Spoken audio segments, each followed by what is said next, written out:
চিকন সুতার তৈরি গোল পুরুষের টেবিল ম্যাট। এগুলো আপনি টেবিল ছাড়াও ঘরের বিভিন্ন জায়গায় ইউজ করতে পারেন।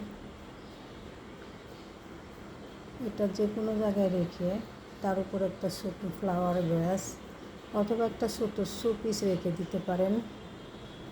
দেখবেন এর সৌন্দর্য বেড়ে দ্বিগুণ হয়ে গেছে।